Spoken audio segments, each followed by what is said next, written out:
حضرت جابر بن سمرہ رضی اللہ تعالیٰ عنہ فرماتے، میں حضور کے پیچھے نماز پڑھا کرتا تھا اور خطبہ جمعہ بھی سننے کا موقع مجھے مل جاتا تھا۔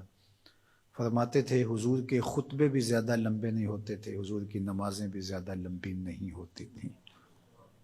یہ ہے لوگوں کے ساتھ حضور کی نماز کا معاملہ، لیکن جب تنہا قیام کرتے ہیں تو اتنا لمبا قیام ہوتا ہے حتیٰ تتورم قدماہ، حضور کے مبارک پاؤں سوج جاتے ہیں، اور میرا رب رب ہو کے کہتا ہے، اے چادر اوڑھنے والے محبوب، ساری رات جاگا نہ کر، کبھی سو بھی لیا کر۔ اتنا لمبا قیام کرتے ہیں حضور۔ تو آپ کا انفرادی عمل آپ کی طاقت کے مطابق ہوگا، لیکن جب آپ لوگوں کو ساتھ لے کے چل رہے ہوں گے تو آپ پھر اس حساب سے چلیں گے، تو اس وقت آپ اپنی رفتار، اپنی طاقت نہیں دیکھیں گے۔ مشکل نہ کھڑی کی جائے، میں چل سکتا ہوں، 1 گھنٹے کا قیام کر سکتا ہوں، تو میں اپنے حساب سے سوچوں اور جو میرے پیچھے کھڑے ہیں ان کا نہ سوچوں، تو میں اس اہل نہیں ہوں کہ میں امامت کے مصلی پہ کھڑا ہو جاؤں، اس لیے کہ مجھے اپنے ساتھ کھڑے ہونے والوں کا خیال اور لحاظ نہیں۔ ہمارے دین نے ہمیں آسانیاں دی ہیں۔ بیمار پر جمعہ فرض نہیں کیا گیا، بیمار جماعت میں نہیں آ سکتا تو گھر پڑھ سکتا ہے۔ مسافر پہ جمعہ فرض نہیں کیا گیا، ظہر پڑھ لے گا، پڑھنا چاہے تو اچھی بات ہے۔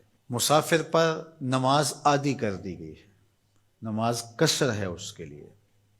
روزے میں اسے چھوٹ دے دی گئی ہے کہ وہ روزہ ترک کرنا چاہے تو کر سکتا ہے، رکھنا چاہے تو رکھ سکتا ہے، وہ اپنے سفر کا حساب لگا لے، اس کی صعوبت کتنی ہے۔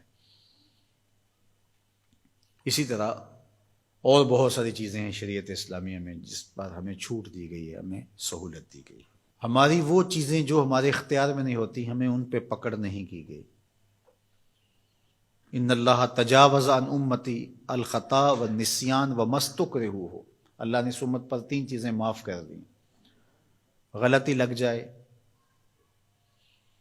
بھول جائیں، یا جس پہ آپ مجبور کر دیے جائیں، تو وہاں شریعت پکڑ نہیں کرتی، گرفت نہیں کرتی۔ تو آسان دین دیا گیا ہے جس دین پہ عمل کرنا ہمارے لیے مشکل نہ ہو، اور اگر کوئی اپنے طور پہ اس کو مشکل بنانا چاہتا ہے اور اپنے سخت مزاج کی وجہ سے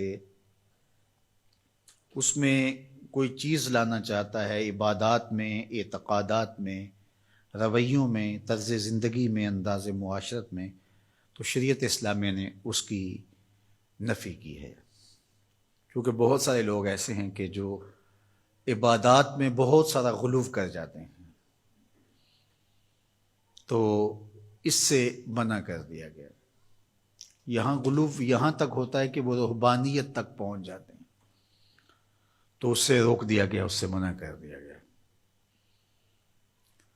تو نہ کمی کی جائے اور نہ ہی زیادتی کی جائے، تفریط سے بھی روکا گیا ہے اور